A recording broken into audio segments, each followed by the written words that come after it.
Em 2 Timóteo, capítulo 2.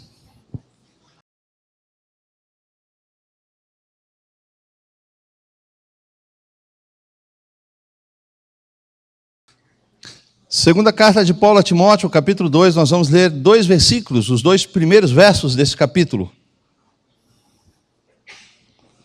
Posso ler? Diz assim: Tu, portanto, meu filho, fortalece-te na graça que há em Cristo Jesus. E o que ouviste de mim diante de muitas testemunhas, transmite a homens fiéis e capacitados, na sua versão deve estar idôneos, né? A fim de que possam igualmente, na minha diz, discipular a outros. Na sua versão diz, instruir ou ensinar a outras pessoas. Eu gostei da minha versão quando colocou discipular a outros, né? Vamos orar? Ó Pai, nós estamos diante da Tua palavra e precisamos do Senhor, do Teu auxílio, para que nos ajude a compreendê-la. Fale conosco, Pai, faça-nos entender esta Tua verdade, essa Tua palavra, que o propósito dela para as nossas vidas, e que seja mais do que uma palavra, seja um desafio para todos nós, ó Pai. E que mais uma vez o Senhor possa, diante desse desafio, ouvir o nosso sim. Assim oramos em nome de Jesus. Amém. Amém. Uns dias atrás nós falávamos sobre 2 Timóteo, a segunda carta que Paulo escreveu a Timóteo, e você deve se lembrar que essa carta revela o cuidado que Paulo tinha por Timóteo. Paulo estava preocupado com Timóteo, que havia sido deixado ali na cidade de Éfeso, era o pastor da igreja de Éfeso, tinha a responsabilidade de cuidar daquela igreja, e Paulo lá preso, lá em Roma, ele escreve porque estava ali preso, começa a pensar na vida, começa a pensar nas pessoas que passaram pela vida dele, alguns permaneciam, outros já haviam abandonado, e ele, alimentando essa tristeza e ao mesmo tempo a preocupação por Timóteo, ele escreve para Timóteo no sentido de incentivar Timóteo a permanecer firme, né? Eu queria colocar aqui, porque nesses 2 versos, Paulo ele aponta para algo muito importante com relação ao ministério de Timóteo. Ele estava falando de Timóteo exercer o ministério com objetivo. Tinha que ter um alvo, há uma missão a ser cumprida. Não basta fazer, tem que fazer o que é certo, da maneira certa, para que chegue ao final de uma forma certa. E antes de entrar no mérito destes versículos, eu queria fazer algumas considerações com vocês. Pode ser? Obrigado. Então, abra sua Bíblia comigo, ali em 1 Timóteo,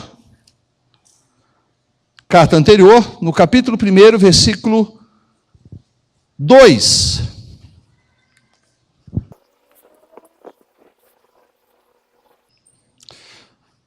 Primeira Timóteo, capítulo 1, versículo 2, ele diz assim: A Timóteo, meu verdadeiro filho, na fé, graça, misericórdia e paz da parte de Deus Pai e de Cristo Jesus, nosso Senhor. Só para fixar um pouquinho mais, diga: verdadeiro filho na fé. Legal. Agora volta lá para 2 Timóteo, perto de onde estávamos.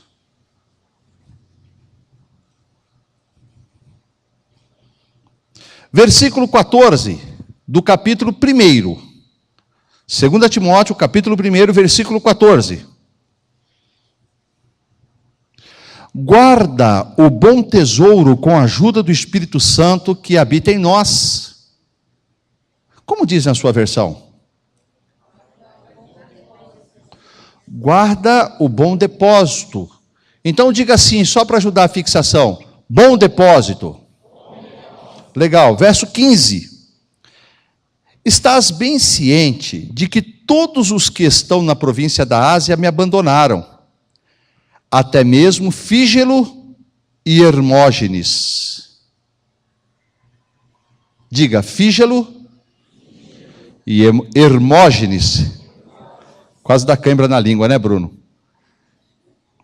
Fígelo e Hermógenes. Diga assim, eles abandonaram. Ok, verso 16. O Senhor conceda misericórdia à casa de Onesíforo. Diga, Onesíforo. Porquanto muitas vezes ele me abençoou com ânimo e não se envergonhou por eu estar preso. Pelo contrário, assim que chegou a Roma, procurou-me com persistência até me encontrar. O Senhor lhe conceda que naquele dia se encontre com as misericórdias da parte do Senhor.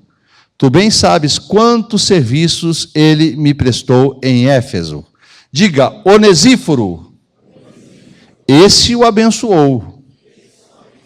Tá? Porque isso é para fazer diferença entre os dois anteriores, porque o Fígelo e o Hermógenes abandonaram, mas Onesíforo abençoou.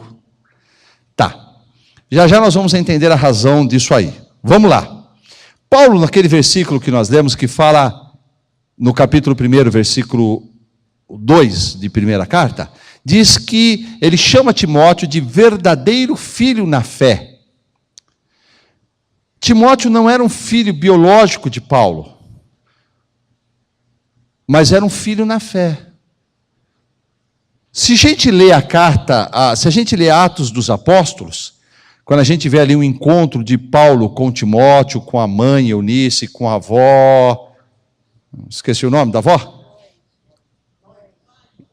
Lloyd. Isso mesmo, Lloyd.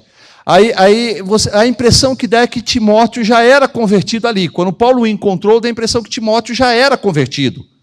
Mas lendo as cartas e a maneira como Paulo se refere a ele, chamando de verdadeiro filho na fé, em outras passagens, Paulo insiste em chamá-lo de filho, tudo indica que Paulo, em algum momento da história, o ganhou para Cristo. Foi através da pregação de Paulo que Timóteo conheceu a Jesus como Salvador.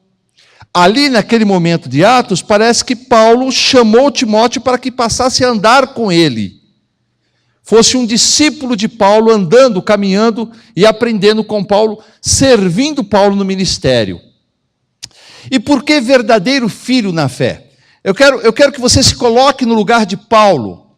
Paulo já com a idade avançada, sabendo que os seus dias estavam terminando, aí ele começa a pensar nas pessoas em quem ele investiu, naquelas pessoas em que ele comunicou o Evangelho, naquelas pessoas para quem ele pregou e ensinou. E ele começa a descobrir que entre estes haviam os bons e os maus. Havia o time lá do Fígelo e Hermógenes, mas também havia o time dos Onesíforos. Saiu? Deu uma engasgada, mas, não é? Ele percebia isso, ele percebia aqueles que receberam a mesma palavra, o mesmo carinho, a mesma atenção, o mesmo evangelho.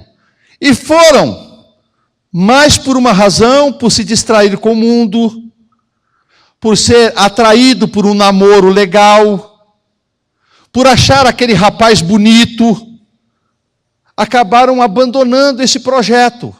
Ou outros que abandonaram porque abraçaram o evangelho esperando alguma coisa que não foi correspondida. Aqueles que abraçaram o evangelho esperando elogio, esperando um salário alto, esperando uma coisa ou outra, mas o que receberam foi a crítica, foi a acusação, foi o distrato, pessoas que não tiveram reconhecimento pelo ministério e largaram. Outros, porque se envergonharam do próprio Paulo. Pô, acreditei, botei maior fé no cara, e o cara está onde? Agora está preso, vai morrer. Vou eu chegar perto desse, vou me pegar também, vou me prender. Tipo aquele espírito de Pedro, quando prenderam Jesus, e aquela mulher chega, olha para ele assim, escuta, você não era um deles, você não era um dos discípulos de Jesus, você não andava com ele? Não, você está enganado. Não, eu vi você lá. Não, você viu outro, era parecido comigo, não era eu não. Aí Paulo, olhando já na idade avançada, ele começa a olhar e começa a descobrir essas pessoas que por uma razão ou outra abandonaram a jornada, que é esse time de Fígelo e Hermógenes, daqueles que abandonaram. Mas ele também é capaz de olhar para trás e ver aqueles irmãos como Onesíforo e sua casa. Aquele irmão que se aproximava para abençoar a sua vida.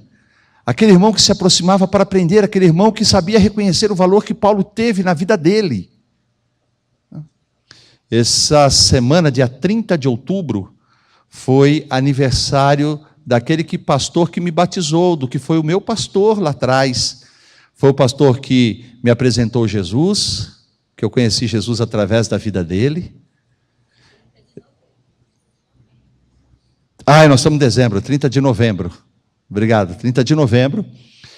Foi ele quem fez o nosso casamento. Foi ele que apresentou o nosso filho. Foi ele que me abençoou e me enviou para o seminário. Ele foi a primeira pessoa a me dar oportunidade para pregar. Eu me lembro que eu comecei a liderar o Ministério de Jovens. Era novo, eu tinha acho que 19 anos, eu comecei a liderar o Ministério de Jovens. E tinha um culto, marcamos um culto numa casa de uma família que nem evangélica era, perto da igreja. Mas eu não ia pregar, eu só estava organizando a coisa, né? Então eu escolhi um dos louvores que alguém ia cantar, e eu escolhi um irmão lá, um irmão que era um irmão bem mais velho, bem mais experiente, ele queria pregar, e eu estava tranquilo. E lá nós fomos para o culto, na casa. E aí começou o culto, começamos o louvor na casa daquela família, casa cheia, muitas pessoas ali visitando, participando daquele culto, eu muito animado, mas cadê o pregador que não aparecia? Cadê o pregador que não vinha? E eu comecei a ficar preocupado, canta a primeira música, canta a segunda música, e canta a terceira música, eu arrumei uma quarta música para cantar lá, para ver se o pregador chegava, mas eu estava meio tranquilo também, porque o pastor estava lá, se o pregador não veio, o pastor prega, se vira, não tem problema nenhum. E eu encostei nele assim, um homem muito sério, muito sisudo, pouca risada se via nele. Aí eu encostei nele assim e falei, pastor, o João ia pregar e não veio. Ele, que chato, não? Eu fiquei olhando, o senhor prega? Eu?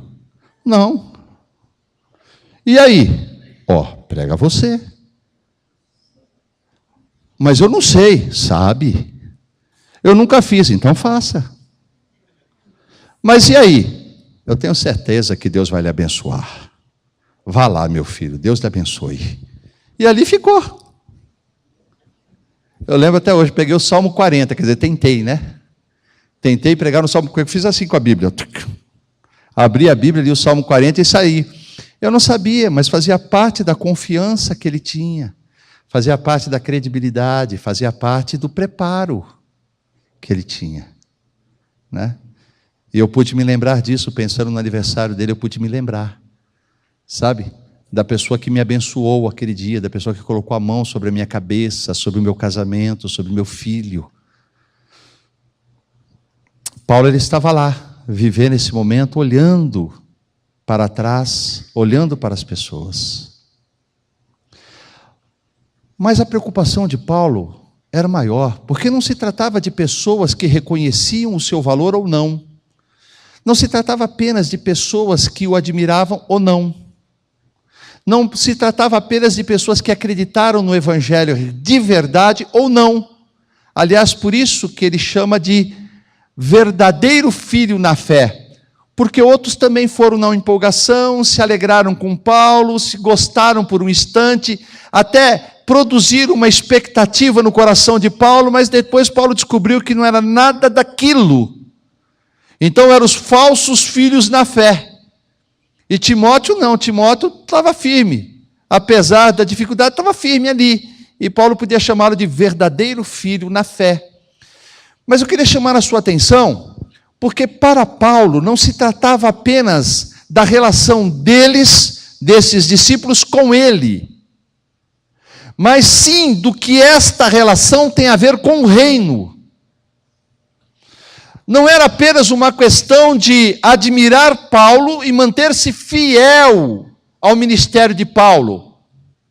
Não era algo simplesmente pessoal, de relação pessoal, Mas o que isso tem a ver com o reino de Deus e com a expansão do evangelho do Senhor Jesus? Paulo estava preocupado não apenas com a afeição de Timóteo com ele, mas estava preocupado para que Timóteo guardasse o papel dele com fidelidade. Timóteo recebeu de Deus o privilégio do ministério. O verdadeiro filho na fé havia recebido de Deus o chamado, havia recebido uma missão.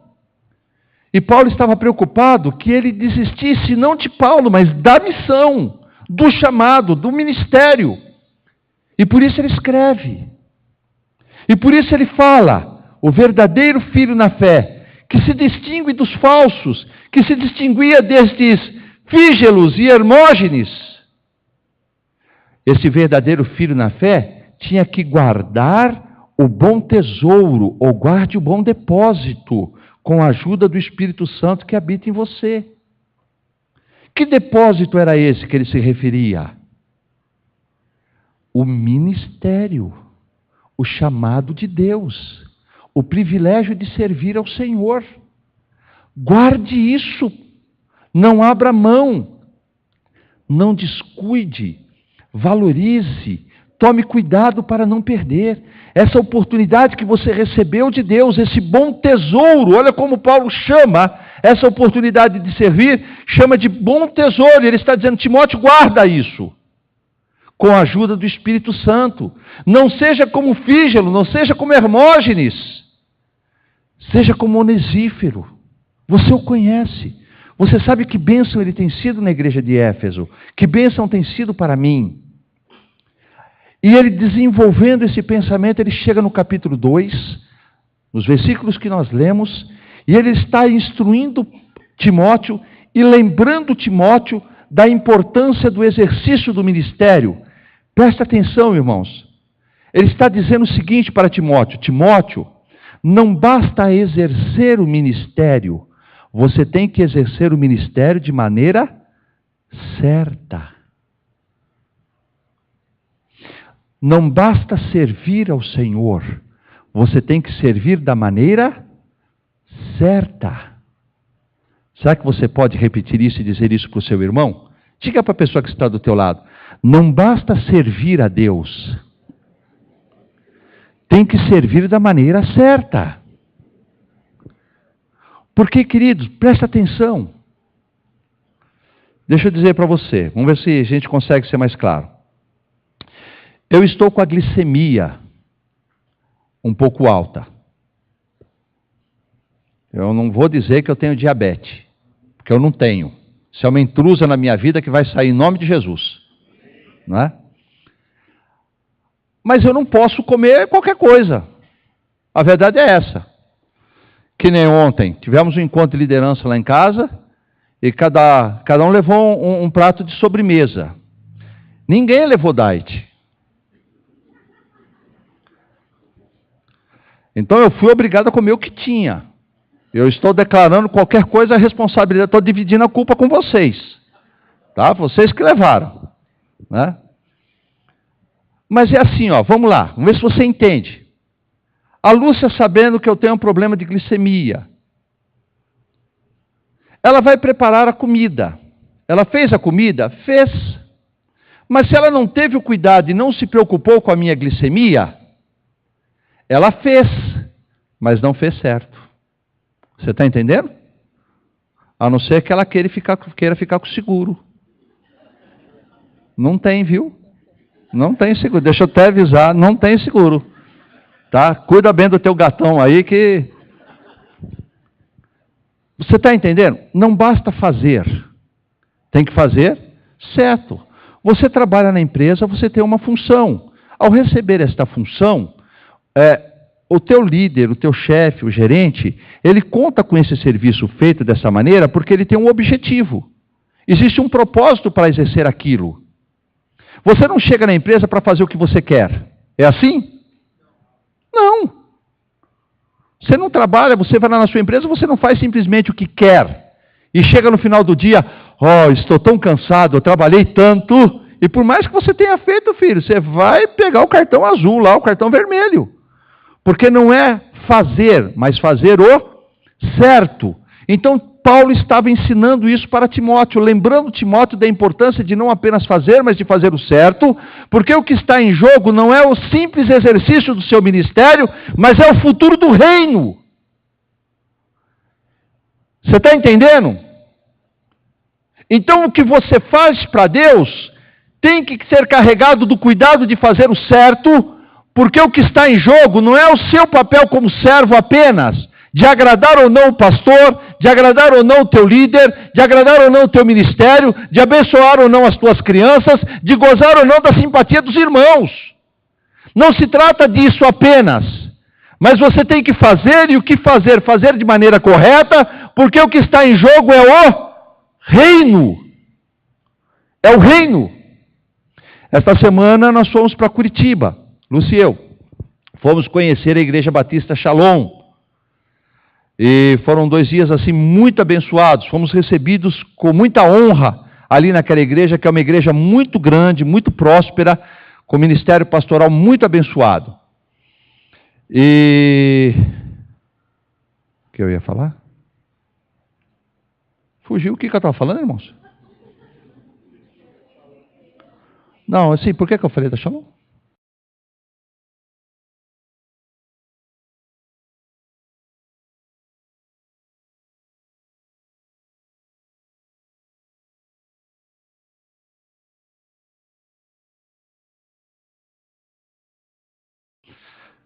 Então, era essa questão, era essa preocupação que Paulo tinha, com relação ao futuro do reino. Por quê? Presta atenção. O pai deu uma missão para o filho, Jesus. E o filho veio ao mundo com a responsabilidade de não apenas morrer na cruz, mas ele deixou uma mensagem que deveria ser compartilhada a outros. Jesus sabia que ele cumpriria o papel, mas outras pessoas teriam que divulgar esta mensagem. Então, coube a ele preparar estas pessoas para darem continuidade à sua obra. Você está entendendo? Então, o filho pegou a mensagem do pai e trouxe para os apóstolos. Os apóstolos pegaram a mensagem do filho e começou a distribuir no mundo. E essas pessoas que estavam recebendo a mensagem dos apóstolos tinham que entender a importância e a necessidade de continuarem reproduzindo. Porque se eles não fizessem, o evangelho não chegaria a nós. O evangelho não alcançaria o mundo. Então Paulo estava lembrando Timóteo da importância de ter isso em mente. Timóteo, você tem que se fortificar na graça. Assim ele começa o capítulo 2. Porque Paulo sabia que esse processo de reprodução da palavra, que esse processo de investir na vida de outros para que outros continuem a obra, a compreensão desta visão, desta necessidade, dependeria da ação do Espírito na vida de Timóteo. A permanência, a manutenção, o continuar firme, o estar disposto, o se levantar diante dos obstáculos, diante da resistência, diante da crítica, diante da oposição, esse levantar-se era fruto da ação do Espírito na vida dele. Irmãos, eu me lembro, alguns irmãos talvez se lembrem, há muitos anos atrás na Igreja Batista da Vila Prudente. Era então a Igreja Batista da Vila Prudente. Uma coisa que me incomodava é ver aquele patrimônio, uma igreja de 60 anos, aquele patrimônio parado durante a semana. Fazíamos o culto de oração, vinham 6 pessoas, e o culto no domingo. Essa era a rotina da vida da igreja. E aí, por conta do meu envolvimento lá num asilo de senhoras cegas, eu acabei tendo contato com o pessoal da prefeitura. E ao fazer contato com o pessoal da prefeitura, alguém da prefeitura me desafiou. Falou assim, por que o senhor não começa uma creche na sua igreja? O senhor tem toda a estrutura, tem todo o prédio, tem todo o patrimônio, por que o senhor não começa uma creche? Se o senhor quiser começar essa creche, eu dou todo o apoio. E a prefeitura e cobre todas as despesas a prefeitura cobre, e vocês administram como vocês quiserem. A gestão é por conta de vocês, os recursos nós que damos. Vocês entram com o prédio, com o patrimônio, com a instalação e com a gestão, e nós entramos com o recurso. Irmãos, eu achei a ideia fantástica. Próximo da gente havia uma favela, e crianças, filhos dos irmãos da igreja. Já pensou se a gente pudesse ter uma atividade com as crianças durante todo o dia? Tirar as crianças da favela, tirar as crianças da rua, trazer para dentro da igreja, dar comida, dar ensino, dar educação e também dar a palavra para elas, com todas as despesas pagas. Podendo contratar irmãos da igreja, que poderiam ser professores, outro cuidar disso, cuidar daquilo, dar trabalho para os irmãos. Eu achei a ideia fantástica. Eu vibrei com isso e levei para a igreja. E era uma igreja batista, era feita por assembleia. E eu me lembro que eu cheguei no púlpito, eu lancei a ideia com o maior entusiasmo. E levanta o meu irmãozinho, que já foi promovido, está na glória já, mas ele se levanta no meio dos irmãos assim, e diz bem assim, irmãos, ele era um senhor russo, ele diz assim: ei, pastor está louco? Olha o grau de respeito, isso era o mínimo ainda. Ei, pastor está louco?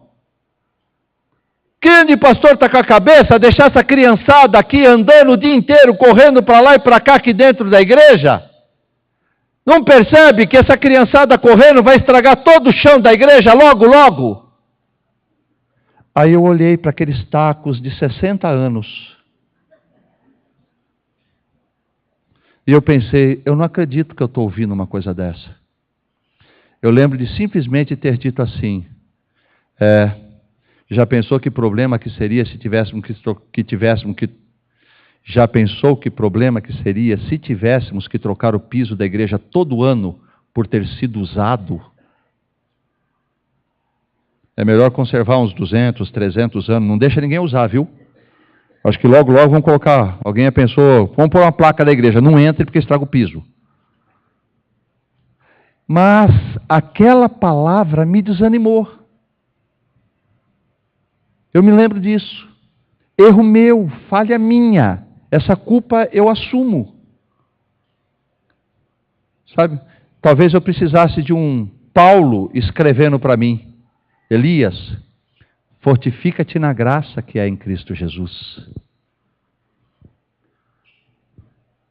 Paulo sabia que Timóteo precisaria encontrar no Espírito o vigor necessário para o exercício do ministério, para encontrar no Espírito a motivação necessária e não olhasse para as pessoas. Deixa eu dizer uma coisa para você, meu irmão.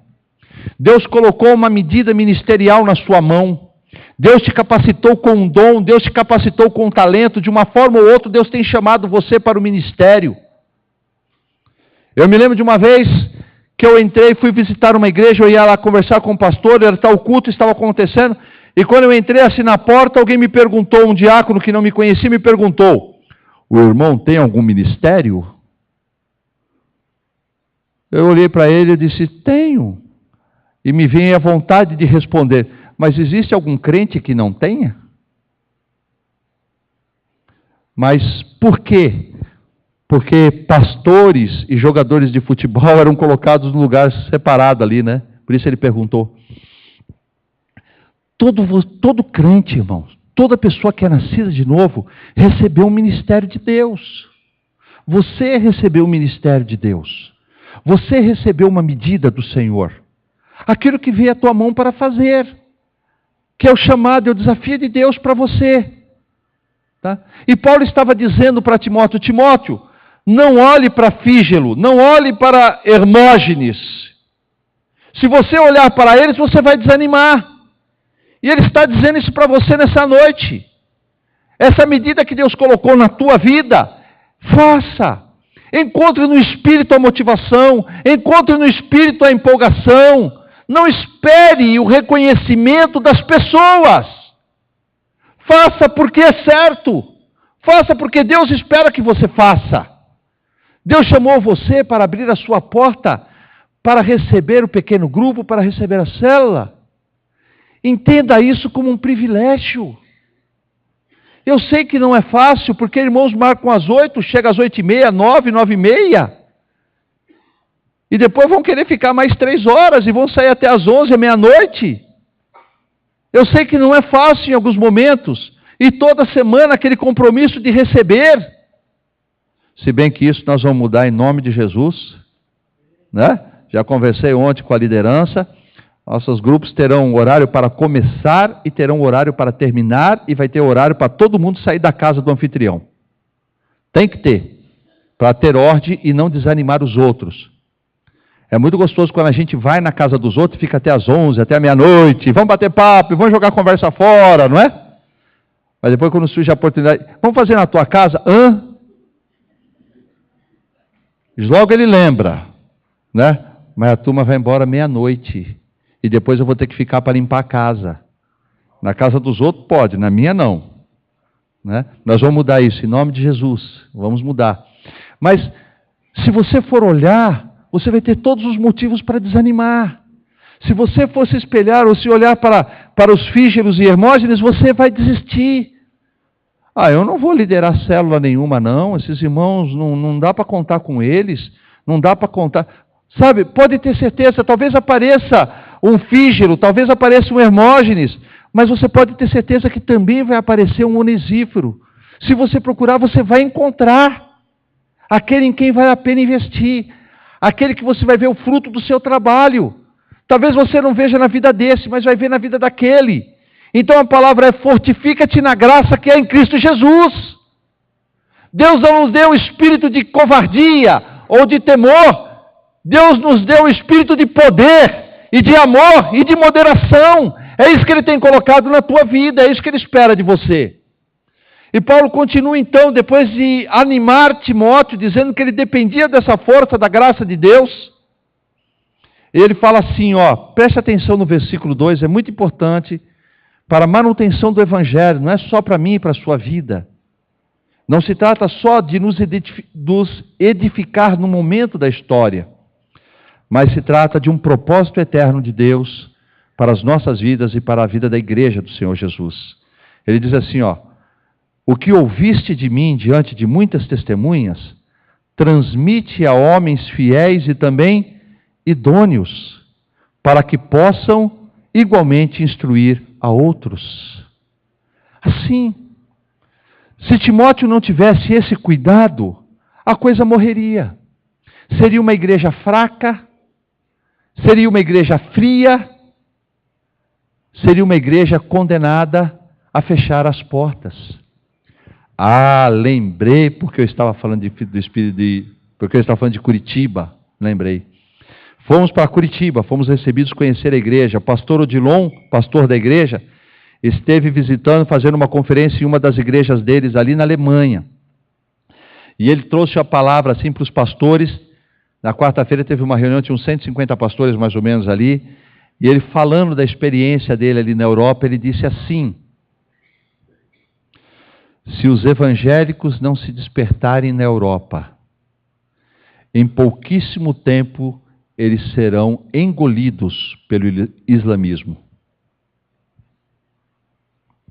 Se os evangélicos não se despertarem na Europa, em pouco tempo eles serão engolidos pelo islamismo. A igreja na Europa está assim. O islamismo está assim.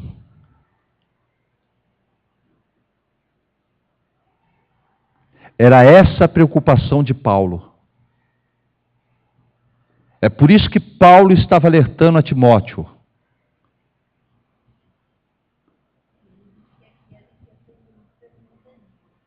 O quê? Ele também falou que a igreja brasileira seria engolida pelo mundanismo. E está mesmo. Mas esse é outro assunto. Irmãos, a maneira como se vive o Evangelho, ou a maneira como se prega o Evangelho, por mais saudável que seja essa pregação, presta atenção, isso é muito importante. Por mais sério que seja o Evangelho que você vive, por mais zeloso que seja esse Evangelho que você guarda, Se você não tomar o teu ministério como sendo um bom tesouro, e você não tiver o cuidado de exercer o ministério da forma correta, você pode ter certeza, você não verá a próxima geração da tua família em Cristo. Isso não é praga de pastor. Você entendeu o que eu disse? Se eu não for zeloso, por mais zeloso que eu seja no ministério, ainda que seja um pregador, ainda que conheça a palavra, ainda que pregue a verdade, mas se eu não viver e não fizer a transmissão deste evangelho da maneira correta, preste atenção, eu não verei os meus netos servindo ao Senhor Jesus. Você não vai ver os teus filhos servindo ao Senhor Jesus.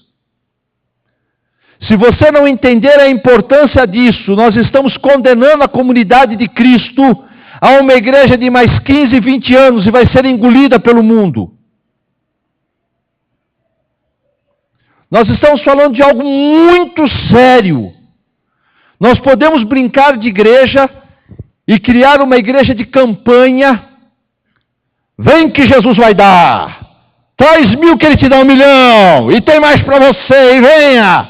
Venha. Ei, você, abra a mão, receba. Ou a gente pode criar uma igreja dessa, que vai fazendo um rodízio de pessoas. As pessoas vêm, alimentam a esperança enquanto vê o milagre acontecendo, porque o milagre acontece. Mas lembra que o propósito maior é levar as pessoas ao céu. Nós não fomos chamados por Cristo para vivermos a eternidade aqui. Algumas igrejas têm oferecido e proposto um evangelho que dá a impressão que as pessoas vão passar a eternidade aqui na terra, porque é um evangelho onde Deus faz tudo pelo homem. Você não será cauda, será cabeça. Você não terá enfermidade, você não terá problema, você não terá isso, você não terá aquilo. Irmãos, morrer e ir para o céu para quê? Para que ir para o céu com a vida que essas igrejas estão prometendo? A pessoa vai até descobrir que a vida não é assim, que não é assim o propósito de Deus, que as coisas não acontecem desse jeito, e daí desanima, desanda, murcha, esfria. Essa era a preocupação de Timóteo. Timóteo, você tem que entender uma coisa, você não pode pensar só em você, você tem que pensar nas próximas gerações e nas vidas que estão ao redor. Você tem que pensar, Timóteo, que este evangelho que você ouviu de mim tem que alcançar os outros. E outros onde talvez você não tenha alcance, mas precisa chegar lá. Então, Timóteo, presta atenção, o que você ouviu de mim, transmite para pessoas que sejam fiéis. Não gaste o teu tempo, Timóteo, com qualquer um. Já ouviu a expressão, não gaste vela boa com defunto ruim? Ele estava dizendo, Timóteo, quando você for investir, discipular uma pessoa, quando você for ensinar uma pessoa, tenha certeza que essa pessoa é fiel. Tenha certeza que essa pessoa é um verdadeiro filho. Tenha certeza que essa pessoa não é um porco. Sabe por quê? Eu lembro do meu pai dizendo, meu pai gostava de contar essa história. Você pode pegar um porquinho, você leva para tua casa, você dá banho, passa perfume, põe lacinho cor-de-rosa, prepara uma caminha ao lado da tua. Vai ser lindo e maravilhoso. Na primeira oportunidade que ele tem, ele vai correr, vai se jogar na poça de lama. Sabe por quê? É porco. Continua porco. Então, Paulo estava alertando, Timóteo, presta atenção. Entre nós, ele estava dizendo, Timóteo, presta atenção, entre nós existem os Fígelos e Hermógenes, mas também existem os Onesíforos. Tenha o cuidado de investir na vida de Onesíforos, porque Fígelo e Hermógenes, eles só vão tomar o teu tempo, só vão atrapalhar a tua vida, só vão te iludir e gerar expectativas que serão frustradas, e quando você espera que você pode contar com ele, ele está dando um tchau e está dando, foi dar uma volta, fui, viu? Por isso que ele fala, invista em pessoas fiéis, pessoas idôneas, pessoas em quem você pode contar de verdade, pessoas que não estão brincando do Evangelho, Timóteo. Timóteo, presta atenção, ao seu redor está cheio de gente, mas existem os sérios, os que querem fazer a coisa séria, e existem os que estão aí, que a gente vai orando, contando com a misericórdia, pedindo a Deus para que um dia a graça os alcance, eles entendam e acordem. Mas Timóteo, não pensa que se você contar com esses fígelos, a coisa vai para algum lugar, Timóteo. Irmãos, é ou não é forte essa palavra? É ou não é forte? Porque essa palavra está propondo dois grupos de pessoas entre nós. Não estou falando da igreja do vizinho, estou falando da nossa. Talvez na nossa igreja hajam os fígelos. Sabe aquele que ouve a palavra, ô palavra abençoada, ô palavra maravilhosa, e mudou em quem? Nada, mas ó, foi bênção, viu? Não muda e não sai, não produz. Pessoas com quem você não pode contar. Pessoas que desprezam o Evangelho, a essência, o crescimento, a maturidade. Pessoas que insistem em estar no reino, mas viver a vida que Ele quer no reino. Do jeito que Ele quer no reino. Pessoa que chama Deus de Senhor, mas ao mesmo tempo não serve. Ontem eu estava com a liderança, eu falei para eles assim, irmãos, a gente precisa viver de maneira digna de receber o título de servo. Nós não podemos ter um título de servo do Senhor Jesus. Você serve o quê? Não, de domingo eu vou na igreja. Irmãos, não fala a verdade. Isso aqui é serviço? Fala a verdade. Não é. Essa é a parte mais gostosa, isso aqui é a celebração do reino. O serviço a gente vê lá fora, irmãos. Lá fora. E Paulo estava dizendo para Timóteo, Timóteo, escolha a pessoa em que você vai investir, essa pessoa tem que ser fiel. Tem que haver fidelidade na vida dessa pessoa, tem que ser uma pessoa séria. Uma pessoa comprometida com o reino. Uma pessoa comprometida com os valores do reino. Lá em Curitiba nós fomos recebidos, o primeiro pastor que nos recebeu é um pastor José Luiz, uma bênção. Eles têm uma casa que eles conservam, que é só casa, é uma casa só hotel. Tem 4 quartos, sendo 2 suítes, lá tem cama de casal, várias beliches assim, onde eles recebem os visitantes. Tudo à disposição minha e da Lúcia. E esse pastor nos recebeu. O pastor da igreja, o presidente da igreja, nos contou a respeito desse pastor o seguinte: esse homem saiu do trabalho, mas com o coração e o espírito de servo. E esse homem procurou o pastor Odilon, que é o pastor presidente, e disse assim, pastor Odilon, eu conversei com a minha esposa e eu tomei uma decisão na minha vida. O que é? Eu quero servir a Deus servindo ao irmão. Deus colocou no meu coração que o meu papel é servi-lo. O pastor não entendeu muito bem a coisa. Como assim? Ele falou assim, disse que falou para o pastor, eu sei que não tem sala, não tem escritório, não tem nada aí, eu não estou pedindo nada. Eu só estou me oferecendo para o serviço. O senhor está vendo aquela árvore? Apontou para uma árvore que ficava no estacionamento da igreja. O senhor está vendo aquela árvore? Estou. A partir de amanhã, todo dia, às 7h30, eu estarei ali, ó. Se o senhor quiser que eu varra, eu vou varrer. Se o senhor quiser que pinte, eu vou pintar. Se o senhor quiser que eu visite, eu vou visitar. O que o senhor mandar eu fazer, eu vou fazer. Porque eu sou servo. Não, mas e o trabalho, o sustento? Eu não estou pedindo nada. Eu estou dizendo que eu sou servo. E no dia seguinte, às 7h30 da manhã, ele estava lá embaixo, debaixo daquela árvore ali. A igreja começou, deu para aquele homem, deu uma cesta básica, pagou a conta de água e a conta de luz da casa dele.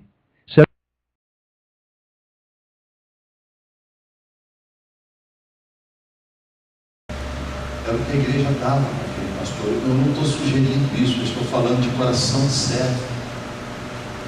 De coração de servo. E assim aquele homem dedicou a sua vida ao serviço, porque era servo. Aquele homem entendeu as prioridades da sua vida, as prioridades do reino. Rápido demais. Isso é servo, que serve sorrindo. Vocês nunca tinham visto o Hélito sorrindo, né? Obrigado, Hélito. Percebe o coração? Percebe? Diz que na igreja eles têm quase 59 ou 60 pessoas dando tempo integral. Algumas delas simplesmente estão dando lá, trabalhando, cuidando do jardim, cuidando do negócio, porque tem um chamado pastoral. Eles têm um chamado pastoral. O que eles estão fazendo? Cuidando do jardim da igreja. Por uma cesta básica. Porque o resto eles creem que Deus supre a necessidade, então eu estou servindo. Estou falando de servo. Estou falando de gente comprometida com o reino. Não estou falando para você fazer isso. A gente nem jardim tem, tá? E nem árvore também, tá bom? E é por um tempo, é claro. É claro que é por um tempo. É uma medida daquele momento. Eu estou falando do coração do servo. Timóteo estava, o que Paulo estava dizendo para Timóteo é isso: Timóteo, invista na vida de quem vale a pena, filho.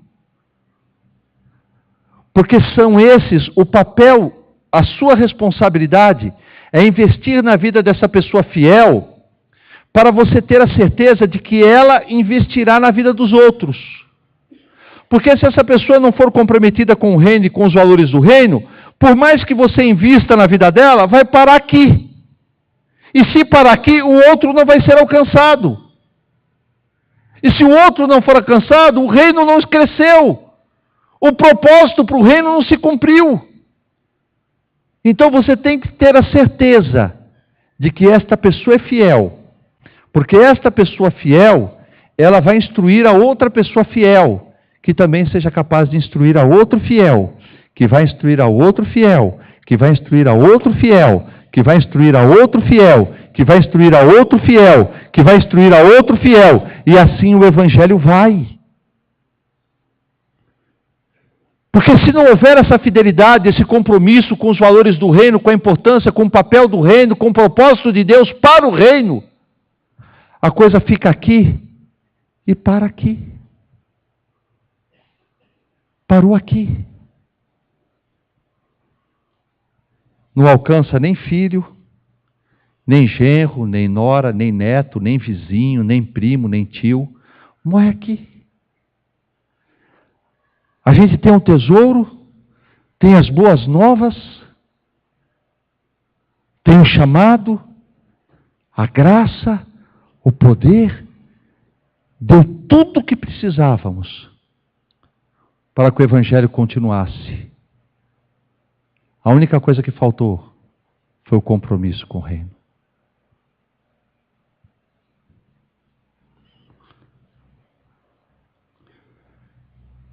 É nessa busca, irmãos, a gente tem que olhar e tem que identificar ao nosso redor. Quem são os Fígelos, os Hermógenes? Quem são os Onesíforos? Quem é você no reino? Não importa fazer, não basta fazer. Talvez você olhe para a sua vida e se dê por satisfeito pelo tanto que você faz. Mas se você não tiver esta visão de compartilhar o Evangelho, com a visão de que o Evangelho continue sendo compartilhado, assim como o filho recebeu do pai e transmitiu para os apóstolos, e os apóstolos receberam dos filhos e transmitiram para os demais, de maneira que chegou até nós, nós temos a obrigação. Era isso que Timóteo precisava entender. E é isso que você e eu precisamos entender. Vai, meu irmão. É teu papel. É teu papel reproduzir o Evangelho na vida das pessoas. É teu papel abraçar esse Evangelho, mas não de uma forma egoísta, como se fosse para si só, como se fosse só para a satisfação das suas próprias necessidades pessoais e momentâneas, mas acima de tudo, receber um Evangelho que te abençoa hoje, para que você possa abençoar a vida de outros.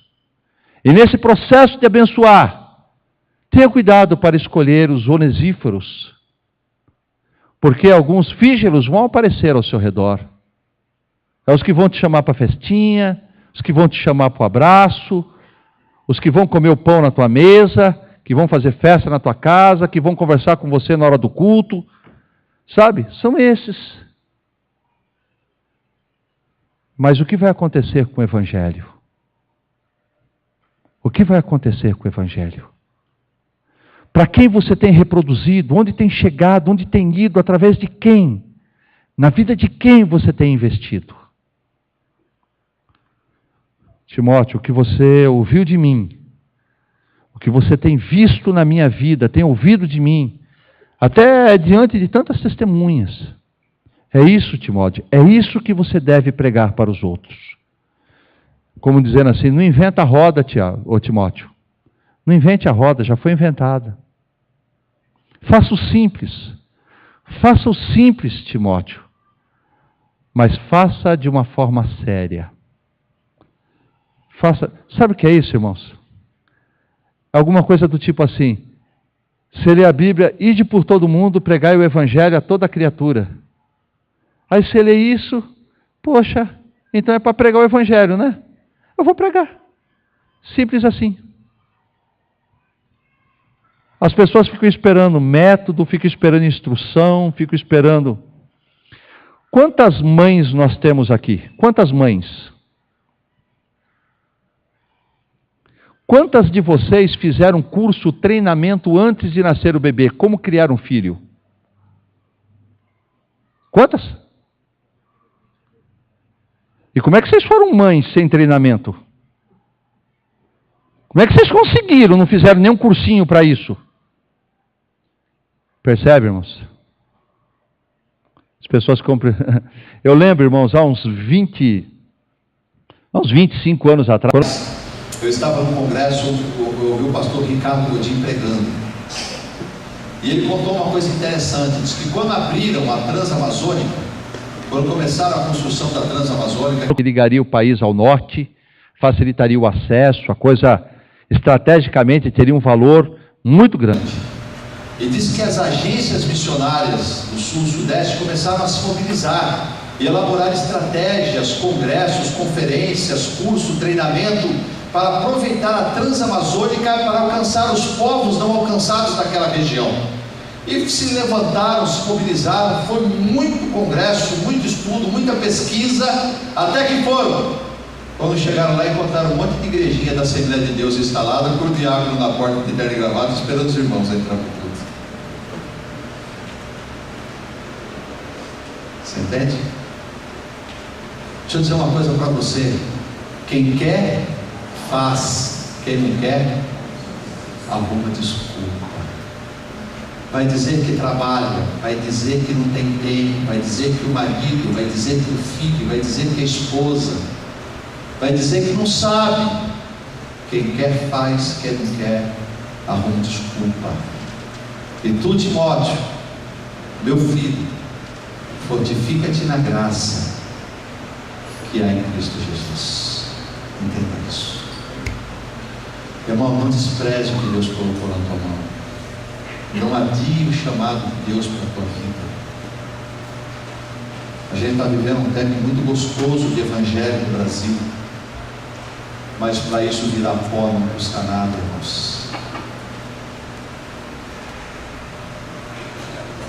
Você sabe que esses países na Europa, que hoje estão sendo engolidos pelo islamismo, eles foram no passado o berço do avivamento, o berço da renovação, o berço da reforma protestante.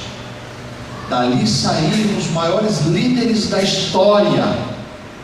E hoje a gente olha para lá, só vê muçulmano. As grandes igrejas se transformando em salões de baile, em boate. Mas em nome de Jesus isso não será assim. Porque Deus tem levantado uma geração comprometida com o reino, uma geração que entendeu o valor do reino. Não é uma geração de criança que vive com o chapéuzinho na mão na igreja. Deus me dá Deus. Ai Deus, faz para mim, Deus. Não. É uma geração de pessoas que amadureceram espiritualmente e puderam dizer para o Senhor: Senhor, o Senhor me conhece, o Senhor sabe como eu sou. O Senhor topa usar a si mesmo? Eis-me aqui, Pai, conta comigo. Eu quero fazer parte desse projeto. Pessoas que estão dispostas a dizer para Deus assim: Senhor, amanhã, quando contarem a história da comunidade, não vão incluir o meu nome entre os Fígelos, os Hermógenes, mas quando falarem de mim, eu quero que falem com o mesmo carinho com que Paulo falou de Onesíforo, que era uma pessoa que o abençoava. Deixa eu perguntar: será que tem Onesíforo nessa casa? Será que você pode dizer: Deus, eu quero ser um Onesíforo? Eu quero ser essa pessoa, Deus. Eu quero que quando os outros olharem para mim, alguém diga: pode investir na vida dele, porque ele é fiel, ele é idôneo. Essa irmã é fiel, esse irmão é fiel, esse irmão é idôneo. Eu não quero que as pessoas olhem para mim e digam assim: não, ele não perca tempo com ele não, porque ele está levando a brincadeira a coisa. Ele não está levando a sério. Para ele isso aqui é passatempo, para ele isso aqui é distração, para ele isso aqui é hobby, para ele isso aqui é convivência, conveniência. Para ele isso aqui tem o mesmo valor daquela salinha que vende água nos postos de gasolina. Vai fazer gasolina, aproveita lá, compra uma água, um chocolate, uma bolachinha, aproveita lá. Não, eu quero ser como Onesíforo. Isso é um desafio para a minha vida. Quando alguém for falar de mim, sabe? Quando eu vi aquele pastor falando do outro pastor, ele disse sim. Quando ele contava daquele homem que estava disposto a iniciar o ministério dele debaixo de uma árvore, simplesmente se pondo à disposição do rei. Mas que os outros saibam que eu estou aqui, ó, conte comigo. Eu quero servir o Senhor sendo seu servo. Era um Paulo falando de Onesíforo. Eu quero que quando alguém fale de mim como Onesíforo. Eu quero muito poder falar de você como Onesíforo. O líder do seu grupo fale de você como Onesíforo. O seu irmão na igreja, o seu companheiro, aquele que te conhece, fale que você é um Onesíforo. Pode contar, você é fiel. Se fala que vai, vai. Se fala que vai fazer, faz. Se fala que estará lá, estará. Que se preocupa, que ama, que se importa.